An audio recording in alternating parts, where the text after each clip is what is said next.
మన ప్రభువును రక్షకుడైన యేసుక్రీస్తు నామములో అందరికీ శుభాలు వందనం తెలియజేస్తున్నాను పిల్లరా. మరి ఈ దేవునికి ఏర్పడితే మన లేఖన భాగం చూసినట్లయితే ప్రకటన గ్రంథం 22వ అధ్యాయం 12వ వచనము. వాని క్రియల చొప్పున ప్రతివానికి ఇచ్చుటకు నేను సిద్ధపరిచిన జీతం నా యొద్ద ఉన్నది. ప్రార్థన చేసుకుందాం. పరిశుద్ధుడా, ప్రేమగల తండ్రి, నీ పరిశుద్ధ పాదముస్తుతం దేవా ప్రభా. తండ్రి, ఇందులోకనైనా ప్రభా మమ్మల్ని సజీవులకు వచ్చిన విధానం బట్టి నాయన మీకు వందనం తెలియజేసుకుంటున్నాం తండ్రి. ఇదిగోనైనా మేము వాక్యం ధ్యానించుకొచ్చుండగా మీరు మాతో ఉండండి, మాతో ఉండి నడిపించండి నాయన ప్రభా. ప్రతి ఒక్కరి తండ్రి వినగల చెరు గ్రహించగల మనసును వాక్యానుసారంగా భాగ్యం దయచేయండి నాయన ప్రభా. తండ్రి నోటిని పొరగా సాధనముగా వాడుకోండి నాయన ప్రభా. నిధులు చాటు నలుమలకు పరచమని మా ప్రభు నేస్తున్న బ్రతమాలు విన్నముగా పెట్టుకుంటున్నాం తండ్రి. ఆమె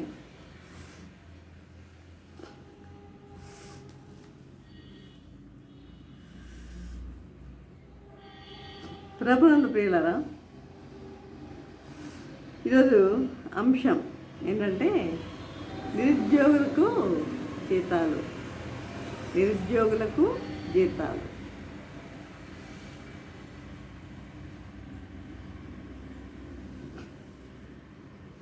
చూడండి, ఉద్యోగాలు వివిధ పనులు చేసేవారు నెలాఖరు రాగానే వారు జీతం కొరకు ఎంతో ఆశతో ఎదురు చూస్తూ ఉంటారు కదా. ఎంతో ఆశతో వారు ఎదురు చూస్తూ ఉంటారు. ఎన్నిక రాలేదు, జీతం నెల అయింది, 2 నెలలు అయింది, ఇంక జీతాలు రాలేదు అని ఎదురు చూస్తూ ఉంటారు. కానీ మన ప్రభువు కూడా అందరికీ జీతాలు సిద్ధపరిచేవాడు. అందరికీ జీతాలు సిద్ధపరిచేవాడు ఆయన. ప్రతి ఒక్కరికి జీతం సిద్ధపరిచేవాడు. అది నెల జీతం కాదు, జీవితానికి జీతం. నెల జీతం కాదు కానీ జీవితానికి జీతం అన్నమాట అది. కాబట్టి ఇందులో పక్షపాతం ఏమీ లేదు. ఈ జీతాలు కూడా ఏదో ఆషామాషి అని అనుకోవద్దు, కానీ ఆషామాషి కాదు. కానీ చూడండి, గ్రంథాల్లో రాయబడిన ప్రకారము మనము లేవీకాండము చూసినట్లయితే 19వ అధ్యాయము 13వ వచనంలో, నీ పొరుగు వారిని హింసించకూడదు,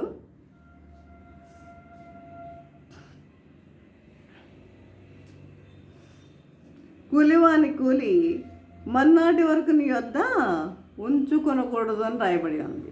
కూలివాని కూలి మన్నాటి వరకు నీ వద్ద ఉంచుకొనకూడదు అని రాయబడి ఉంది. అయితే కొంతమంది ఏం చేస్తూ ఉంటారు, పని చేయించుకున్న తర్వాత వారి మీద కోపంతో ఏదేదో విధంగా కోపంతో కొంతమంది జీతాలు చేయించుకున్న జీతాలు ఇచ్చేవారిగా ఉంటారు. లేకపోతే కొన్నిసార్లు లేట్ చేస్తూ ఉంటారు. చేసిన వెంటనే జీతం ఇచ్చేవారికి ఉండాలి కదా, కానీ కొంతమంది ఇవ్వరు. మరి దీనికి 4 గంటలు వారు అనుభవించవలసి వస్తుంది. 4 గంటలు శాపాన్ని వారు అనుభవించవలసి వస్తుంది. కనుక చూడండి, కొంతమంది పాల వాళ్ళకి కానీ రిక్షా వాళ్ళకి కానీ ఎవరైనా సరే నీ ఇంటిలో పనిచేసిన వారు ఎవరైనా సరే ప్రతి ఒక్కరికి కూడా నెల రాగానే వారికి జీతం ఇచ్చేవారిగా ఉండాలి. చూడండి, యెషయా గ్రంథము 58వ అధ్యాయము 10వ వచనం చూసినట్లయితే, శ్రమపడిన వారిని తృప్తిపరిచిన ఎడల చీకటిలో నీ వెలుగు ప్రకాశించును.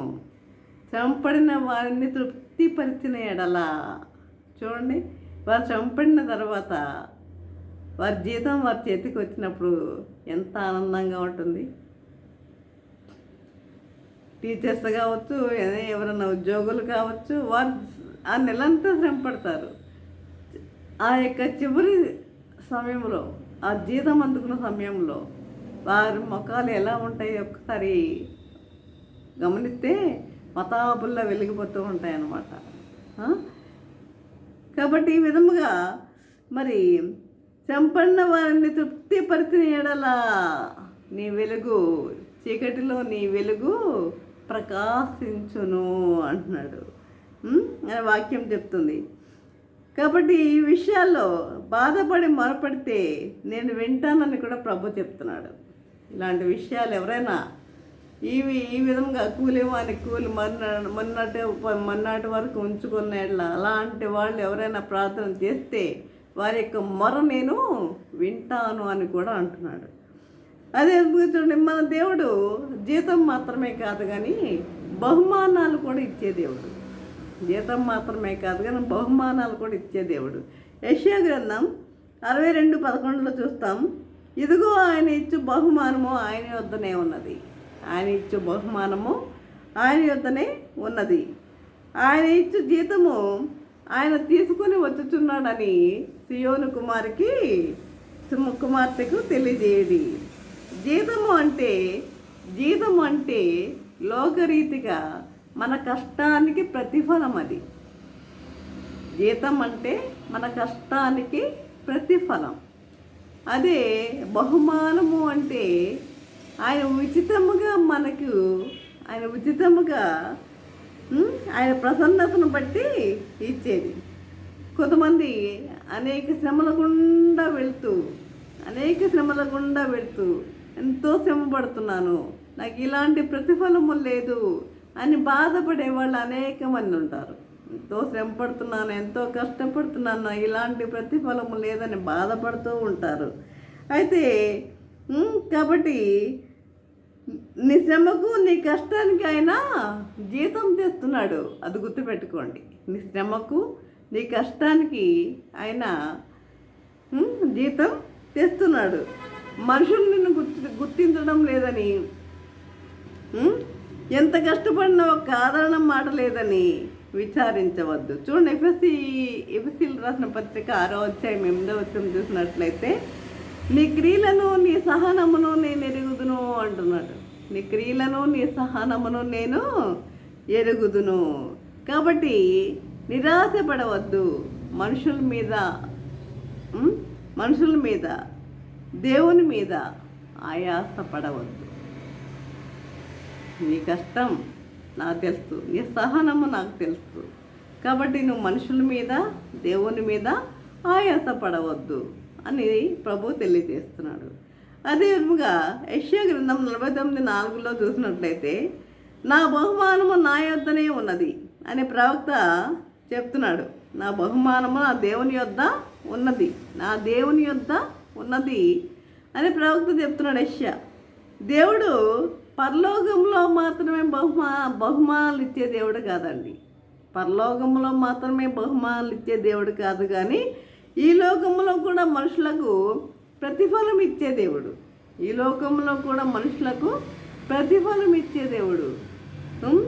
చూడు, కొన్ని సందర్భాల్లో చూస్తే ఐగుప్తు దేశంలో మగపిల్లలను బ్రతకనిచ్చినందున మంత్రసానులకు వంశాభివృద్ధి కలుగజేశాడు. అంటే ఐగుప్తులో అదేం చేశాడు, మగపిల్లలందరినీ చంపేమన్నాడు కదా. కాబట్టి కానీ వీరేం చేశారు, మగపిల్లల్ని బ్రతకనిచ్చినందున ఆ మంత్రసానులకి వంశాభివృద్ధిని కలుగజేశాడు. అదే ఏకోబేదు.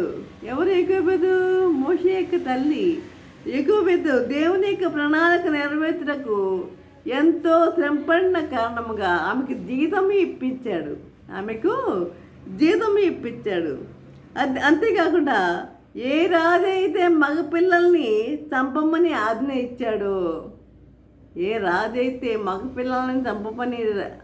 ఇచ్చాడో అదే ఆస్థానంలో, అదే రాజమందిరంలో మోషేకి స్థానము కల్పించాడు. మోషేకి ఆశ్రయం కల్పించాడు.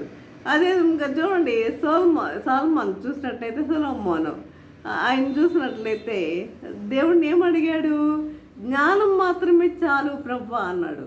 కానీ జ్ఞానము కాదు, కానీ నువ్వు జ్ఞానమే అడిగావు, కానీ ఈ జ్ఞానంతో పాటు ఐశ్వర్యాన్ని కూడా ఘనతను కూడా నీకు ఇస్తున్నాను అన్నాడు. అదేవిధంగా పేతురు యొక్క నామన ప్రభు వాడుకున్నందుకు గాను పేతురుకు మంచి చేపల రాత్రి బహుమానముగా ఇచ్చాడు. ఈ విధముగా ప్రతిఫలాలు ఈ లోకంలో కూడా దేవుడు ఇస్తున్నాడు. పరలోకంలోనే కాదు దేవుడు బహుమానాలు ఇచ్చేది, ప్రతిఫలము ఈ లోకంలో కూడా ఇస్తున్నాడు. కాబట్టి ఇలా దైవ గ్రంథంలో అనేక చోట్ల దేవుడు నరులకు దీవెనలు ఇచ్చినట్లుగా మనము చూస్తున్నాం. కాబట్టి దేవుడు ఏమన్నాడు? నన్ను గణపరచు వారిని నేను గణపరుస్తాను అన్నాడు. నన్ను గణపరచు వారిని గణపరుస్తాను అన్నాడు. కాబట్టి దేవుడు యోగ్యులకు ఆయనే ఇస్తాడు బహుమానం. ఎవరైతే యోగ్యత కలిగి ఉన్నారో వారికి బహుమానం దేవుడు అనుగ్రహిస్తాడు ప్రియులారా. అదే చూసినట్లయితే ఫిలిప్పీలు రాసిన పత్రిక 3వ అధ్యాయం 14వ వచనంలో చూసినట్లయితే పౌలు భక్తుడు చెప్తున్నాడండి. ఇక్కడ పౌలు భక్తుడు చెప్తున్నాడు ఏమని? బహుమానం పొందవల్లని గురి యొద్దకే పరిగెత్తుచున్నాను. బహుమానం పొందవల్లని గురి యొద్దకే పరిగెత్తుచున్నాను. అయితే ఒకటి చేయుచున్నాను. ఏమిటది? ఒకటి చేయుచున్నాను అంటున్నాడు.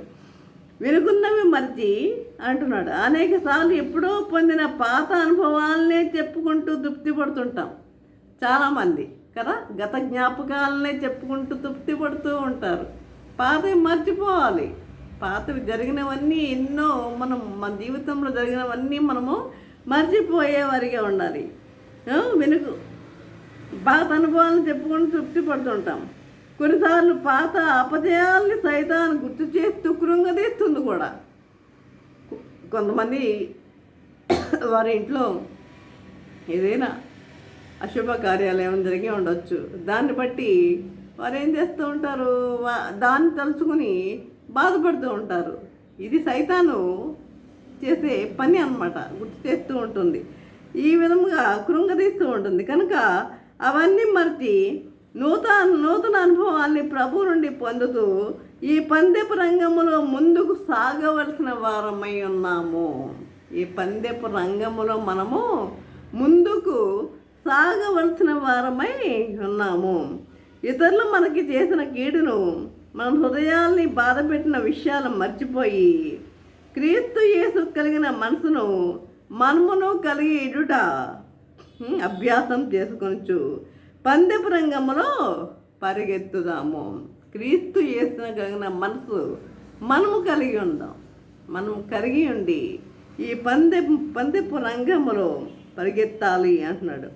అదే కొరింథీయులకు రాసిన మొదటి పత్రికలో అటువల్లే మీరు బహుమానం పొందినట్లుగా పరిగెత్తుడి. తాను చేసిన కష్టం కొలది జీతం పుచ్చుకొనను.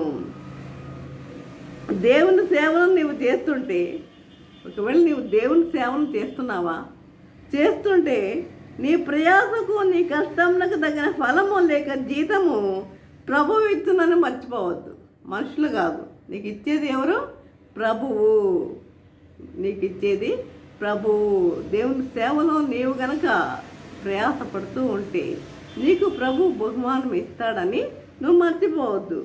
అది రూతు గ్రంథంలో మనం చూస్తాం. 2వ అధ్యాయము 10-12లో నీ పెనిమిటి మరణమైన తర్వాత నీవు నీ అత్తకు చేసిందంతయు నాకు తెలిసినది. ఆయన నీకు సంపూర్ణమైన బహుమానం ఇచ్చును అని ఎవరంటున్నారు? బోయజు అంటున్నాడు. కోడలు అత్తను చూచుట ధర్మమే. ఆమె దేశాన్ని తల్లిదండ్రులను విడిచి దేవుని కొరకు చేసిన త్యాగంతో పాటు ఆమె అత్త కొరకు చేసింది కూడా అందులో చేర్చబడి వ్రాయబడి ఉంది. ఆమె ఏం చేసింది? అందరినీ విడిచిపెట్టేసింది. రూతు ఒక కోడలైతే ఓర్ప అయితే అత్తను ముద్దు పెట్టుకొని వెళ్ళిపోయింది. కానీ రూతు అయితే అత్తను అంటి పెట్టుకుని ఉంది. అత్త ఒక్కతే. భర్త చనిపోయాడు, బిడ్డలు చనిపోయారు, ఇక ఎవరు లేరు. కానీ రూతు మాత్రము వదలలేదు ఆమెను. కాబట్టి తన అత్త వెంట ఆమె తన తల్లిదండ్రులందరినీ విడిచిపెట్టి అత్తతో బయలుదేరింది ప్రియులారా. ఆ విధంగా కోడళ్ళు ఆ విధముగా ఉండేవారిగా ఉండాలి. ఆ అత్తలను ఆ విధముగా గౌరవించేవారిగా ఉండాలి. కాబట్టి అత్తలు కోడల్ని ప్రేమించుట, కోడళ్ళు అత్తలను గౌరవించుట. అత్తలు కోడల్ని ప్రేమించుట, కోడళ్ళు అత్తల్ని గౌరవించే వారిగా ఉండాలి. కాబట్టి వారి యొక్క వృద్ధాప్యంలో తల్లిదండ్రులను జాగ్రత్తగా చూచుట ఇవన్నీ బాధ్యత అయినా కానీ దైవ భయముతో మనస్సాక్షితో మనము మన అత్తలను మనము గౌరవించే వారిగా ఉండాలి. ఇక్కడ అత్త అని ఒక్కటే వచ్చిందంటే అత్త మామలను కూడా అంటే అక్కడ ఆమె యొక్క భర్త చనిపోయాడు కాబట్టి అత్త అని ఇక్కడ సంబోధించబడింది. కనుక అత్త మామల ఇద్దరిని కూడా మనం ఏం చేయాలి, వారిని మనము జాగ్రత్తగా చూసుకునే వారిగా ఉండాలని ఇక్కడ దేవుని వాక్యం ఇక్కడ మనకు తెలియజేస్తుంది. కాబట్టి అలాగే బాధించే భర్తలను, వేధించే బంధువులను, ద్వేషించే శత్రువులను కూడా ప్రేమించి, కొంతమంది బాధిస్తారు భర్తలు బాధించే భర్తలు ఉంటారు. కానీ ఇది ఎవరికి తెలియకపోవచ్చు, ఈ 4 గోళ్ల మధ్య ఉండవచ్చు. వేధించే భర్తలు, బాధించే బంధువులు, అదే ద్వేషించే శత్రువులు కూడా ప్రేమించి ప్రార్థించగలిగితే వారందరినీ మనం ఏం చేయాలి, అలాంటి వాళ్ళని కూడా మనం ఏం చేయాలి, ప్రేమించి ప్రార్థించగలిగితే ప్రార్థనలకు బహుమానముగా దేవుడు వారిని రక్షించక మానడు. ఆ ప్రార్థనలకు బహుమానముగా దేవుడు వారిని రక్షించక మానడు. కొంతమంది భర్తలు ఉంటారు మూర్ఖులు, వారు ఏం మాట్లాడుతున్నారో వారికి తెలియదు, వారి ఇష్టానుసారంగా మాట్లాడుతూ ఉంటారు. కాబట్టి ఆ మాటలను మనము ఏం చేయాలి, వదిలిపెట్టాలి, దేవునికి అప్పగించాలి. ప్రభా నీ చిత్తం అని ఆ వ్యక్తిని బట్టి మనం ఏం చేయాలి, మనము ప్రార్థించేవారిగా ఉండాలి. అదే చివరిగా చూసినట్లయితే చూడండి, రోమాపత్రిక 6వ అధ్యాయం 23లో చెప్తుంది ఏంటంటే, పాపం వలన వచ్చు జీతం మరణం, అయితే దేవుని కృపావరము మన ప్రభువు అయిన క్రీస్తు యేసునందు నిత్య జీవము. దేవుని కృపావరము మన ప్రభువు అయిన క్రీస్తు యేసునందు నిత్య జీవం. దేవుడు మానవునికి ఇచ్చిన జీవితమే ఆయన ఇచ్చిన గొప్ప వరం.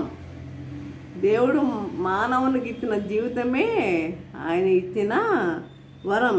ఎందుకంటే దేవుడు మనిషి కొరకు ఏర్పాటు చేసిన పరలోకం, దేవుడు ఎవరి కొరకు ఏర్పాటు చేశాడు, మానవుని కొరకు ఏర్పాటు చేశాడు. పరలోకాన్ని మానవుని కొరకు ఏర్పాటు చేశాడు. అది ఆయన కొరకు నిర్మించుకున్న స్థలం.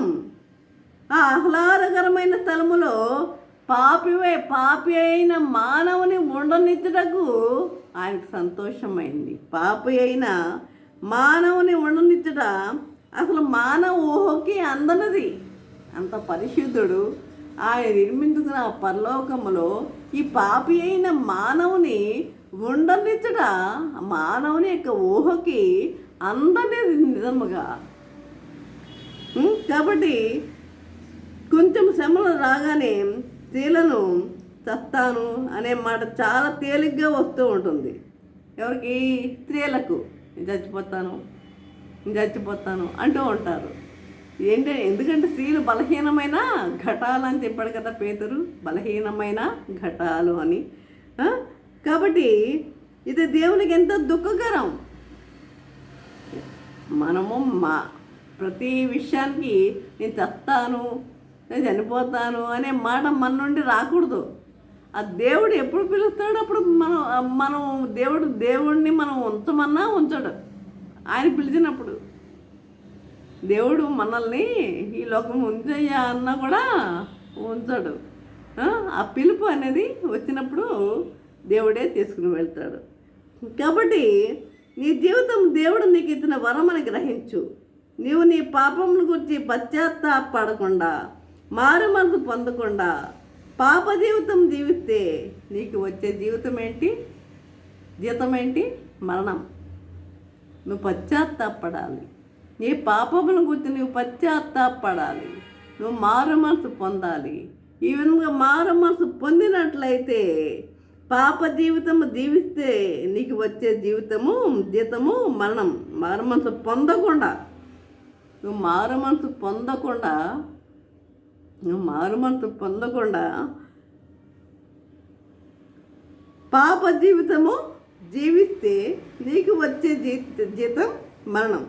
నీవు ఈ లోక మాలిన్యం అంటకుండా పరిశుద్ధమైన జీవితము జీవిస్తే, ఈ లోక మాలిన్యం, ఈ లోకంలో ఉన్న పాపము, ఈ లోక మాలిన్యము అంటకుండా పరిశుద్ధమైన జీవితం కనుక నీవు జీవించినట్లయితే నిత్య జీవాన్నిచ్చి పరలోక రాజ్యములో ఆయన సింహాసనం మీద కూర్చోడనిత్తునని ప్రభు చెప్తున్నాడు. ఆయన సింహాసనం మీద కూర్చోడనిత్తునని ప్రభు చెప్తున్నాడు. కాబట్టి ఈ యొక్క పాపి అయిన మానవునికి దేవుడు ఎంత అర్హత ఇచ్చాడు చూసారా? ఎప్పుడు నువ్వు మారినప్పుడు, నువ్వు పశ్చాత్తాపపడ్డప్పుడు, నీ పాపములు ఒప్పుకున్నప్పుడు దేవుని సన్నిధిలో ఈ పాపములు ఆయన రక్తంలో కడగబడినప్పుడు, అప్పుడు దేవుడు నీకేమిస్తాడట? నిత్య జీవాన్ని ఇస్తాడంటున్నాడు. నిత్య జీవాన్ని ఇస్తానంటున్నాడు. ఈ పాపి అయిన మానవునికి ఆ పరలోక రాజ్యంలో అవకాశాన్ని అప్పుడు ఇస్తాడండి. కాబట్టి ఈ విధంగా కాబట్టి నేను త్వరగా వస్తున్నానని ప్రభు చెప్తున్నాడు. ఆయన వస్తాడు. ఎప్పుడు వస్తాడేమో తెలీదు. I'm coming soon. ఎప్పుడు వస్తాడో మనకి తెలీదు. నేను వస్తున్నాను అంటున్నాడు. నేను త్వరగా వస్తున్నానని ప్రభు చెప్తున్నాడు. ఆయన జీతం చేసుకుని వస్తున్నాను సియోను కుమార్తెకు తెలియజేయమంటున్నాడు. ఆయన జీతం చేసుకుని వస్తున్నాడు. వాని క్రియల చొప్పున వారికి సిద్ధపరిచిన జీతం నా దగ్గర ఉన్నది అంటున్నాడు. వాని క్రియల చొప్పున. కాబట్టి మరి మీరు ఏ జీతం తీసుకుంటానికి సిద్ధపడుతున్నావు? పాపం వలన వచ్చు జీతమా, లేక పరిశుద్ధమునకు వచ్చు జీతమా? పాపం వలన వచ్చు జీతమా? పాపం వలన వచ్చు జీతం మరణం. పరిశుద్ధ జీవితంలోకి వచ్చు జీతం పరలోకం. పరిశుద్ధ జీవితంలోకి వచ్చు జీతం పరలోకం. కాబట్టి ప్రియులారా, ఏది కావాలి? మరణం కావాలా? మరణం అంటే నువ్వు పరలోకంలో చేరవు. నీ పాపం ఒప్పుకోకపోతే నువ్వు పరలోకంలోనికి చేరవు. అదే విధంగా నీవు కనుక పరిశుద్ధ జీవితం నువ్వు జీవించినట్లయితే నీ యొక్క నివాసం ఎక్కడ? పరలోకంలోనే. పరలోకంలో ఆయన యొక్క సింహాసనం మీద ఆయన కూర్చుండబెట్టుకుంటానంటున్నాడు. ఎంత యోగ్యత అండి! ఎంత యోగ్యత! అది మనం పోగొట్టుకోవడానికి సిద్ధంగా ఉన్నామా? ఏది కావాలి మనకి? మరణం. ఈ లోకంలో మరణం చెందితే నువ్వు వెళ్ళేది ఎక్కడికి? నువ్వు వెళ్ళేది నరకానికే. అగ్ని ఆరదు, పురుగు చావదు. అది నీ జీవితము. అది కోరుకుంటున్నావా? కానీ దేవుని సన్నిధిలో ఆయన సింహాసనం మీద కూర్చుండి ఆయనతో యుగములో ఆయనతో జీవించే భాగ్యాన్ని కోరుకుంటున్నావా? ఏది కావాలి? ఒక్కసారి నిర్ణయించుకుంటారా? ఏది కావాలో నిర్ణయించుకుంటారా? కాబట్టి అలాంటి జీవితం కలిగి జీవించే వారిగా ఉండండి. అలాంటి జీవితం కలిగి ఉండాలని ప్రభువు కోరుకుంటున్నాడు. తన బిడ్డలు ఆ విధంగా ఉండాలని ఆయన కోరుకుంటున్నాడు పిల్లారా. కాబట్టి వాక్యం తెలియని వాళ్ళు అనేక మంది ఏమైపోతున్నారు? నరకానికి చేరుకుంటున్నారు. మరి వారికి వాక్యం తెలియజేసేది ఎవరు? ఎంతమంది తెలియజేస్తున్నారు? వాక్యం తెలియజేసేవారు ఎవరు? కాబట్టి ప్రతి ఒక్కరూ దేవుని వాక్యాన్ని తెలియజేసేవారిగా ఉండండి. ప్రతి ఒక్కరికి దేవుని వాక్యాన్ని తెలియజేసేవారిగా ఉండండి. మీకు తెలిసినంత వరకు ఆయన యొక్క వాక్యాన్ని తెలియజేసేవారిగా ఉండండి. ఆ విధంగా ఉండాలని ప్రభు కోరుకుంటున్నాడు పిల్లరా. ఈ విధంగా దీవించడానికి పరిశుద్ధాత్మ దేవుడు సహాయం చేసి నడిపించను గాక. ఆమేన్. నేను ప్రార్థన చేసుకుందాం. పరిశుద్ధుడా, ప్రేమగల తండ్రి, నీ పరిశుద్ధ పాదములకు స్తోత్రం దేవా. ప్రభా తండ్రి, దొరికిన ప్రభా నీ వాక్యం ద్వారా తండ్రి మాతో మాట్లాడిన విధానం బట్టి నాయన మీకు వందనం తెలియజేసుకుంటున్నాం ప్రభా. ఇదిగోనైనా తండ్రి, వాని క్రియల చొప్పున సిద్ధపడుతున్న జీతం నా యుద్ధం ఉన్నది అని చెప్తున్నావు నాయన ప్రభా. నిజమే తండ్రి నాయన, మా క్రియల చొప్పున తండ్రి మాకు జీతం ఇస్తానంటున్నావు నాయన ప్రభా. పాపానికి జీతం మరణం నాయన తండ్రి, అదే పరిశుద్ధ జీవితానికి మరి పరలోకం నిర్ణయించావు నాయన తండ్రి. మరి పరిశుద్ధంగా జీవించడానికి ఎంతమంది ఇష్టపడుతున్నారు నాయన తండ్రి. మరి అదే విధంగా మరి ఆ విధంగా పరిశుద్ధ జీవితం జీవించి నీ యొక్క సింహాసనం మీద కూర్చుంటానికి ఎంతమంది మరి సిద్ధపడుతున్నారు నాయన ప్రభా. నాయన ఆ విధంగా ప్రతి ఒక్కరిలో మారు మనసు అనేది దయచేయండి నాయన ప్రభా. నీ బిడ్డలుగా వారు జీవించడానికి నీ కృప అనుగ్రహించండి నాయన తండ్రి. నీ బిడ్డలుగా వారు జీవించాలి నాయన ప్రభా తండ్రి. ప్రతి ఒక్కరిలో మారు మనసు దయచేయండి నాయన ప్రభా. పశ్చాత్తాపం కలిగి జీవించేవారిగా ఉండక నీ కృప అనుగ్రహించండి నాయన ప్రభా తండ్రి. ఈ విధంగా ప్రతి ఒక్కరిలో మారు మనసు దయచేయమని నజరేయుడైన యేసయ్య బ్రతిమారు వినామకి వేడుకుంటున్నాము తండ్రి. ఆమేన్. తండ్రి అయిన దేవుని ప్రేమయు, కుమారుడైన యేసుక్రీస్తు కృపయు, పరిశుద్ధాత్మిక అన్యోన్య సహవాసము సకల దేవుళ్ళు సదాకాలము ప్రభా తండ్రి. ఎంతమంది అయితే ప్రభా వాక్యం విని ప్రతి ఒక్కరికి తోడే నిలిచి ఉండను గాక. ఆమేన్, ఆమేన్, ఆమేన్.